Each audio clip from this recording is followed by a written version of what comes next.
This could be the most disturbing chapter in the Diddy scandal yet. And no one saw it coming.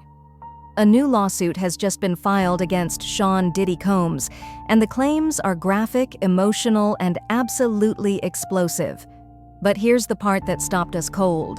The woman says she actually felt relieved in the middle of the alleged assault. Why? You'll want to hear what comes next. This all starts in May 2001. Jane Doe, whose identity is protected, says she met Diddy at a Manhattan recording studio. Over the next few weeks, they crossed paths several times. Clubs, restaurants, parties, it all seemed casual until their fourth meeting. And that's when the tone allegedly changed completely. According to the lawsuit, Diddy invited her back to his apartment after a night out. Once inside, she claims he led her to his bedroom, locked the door, and said something chilling: "I'm going to suck the life out of you."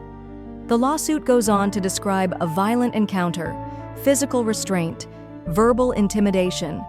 The woman says she screamed for him to stop, but he didn't. And then comes the most surreal moment. She says she was momentarily relieved by what she saw. Not because she was safe, but because she believed the physical damage would be limited. That detail isn't about humiliation, it's about how trauma rewires a person's instincts. And she says that moment has haunted her ever since. After the assault, she says she went to the bathroom, cleaned herself up, and left. A bodyguard allegedly pointed her toward the exit. She never spoke to Diddy again, but he kept calling, inviting her to white parties, acting like nothing happened. According to her, the emotional cost was devastating. Years of therapy, trust issues, a fractured sense of identity. She describes herself as having become a shell of who she once was. This is not an isolated case. Over the last few months, at least 4 women have come forward with lawsuits against Diddy. The names are different, but the stories? Unsettlingly similar: manipulation, dominance, and a total imbalance of power.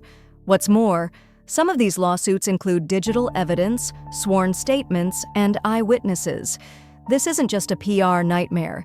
It's looking more and more like a long overdue reckoning. If even half of this is true, we've been watching the wrong version of this man for 20 years. The lawsuit, filed on May 14, 2025, is now one of several pending against Diddy, and more may follow. Legal experts say the pattern being built here could be crucial, not just for damages, but for criminal liability. If even one of these cases sticks, the fallout will be enormous. And if the pattern holds, Diddy's public image may not be the only thing collapsing. It could be his freedom. This isn't just another celebrity scandal. It's a test of how far power can stretch before the truth breaks through. And as more voices come forward, the question isn't whether Diddy will speak, it's whether the world is finally ready to listen. We're covering every update in this case, so if you want to follow the story, from the courtrooms to the headlines, hit subscribe, because what's coming next could change everything.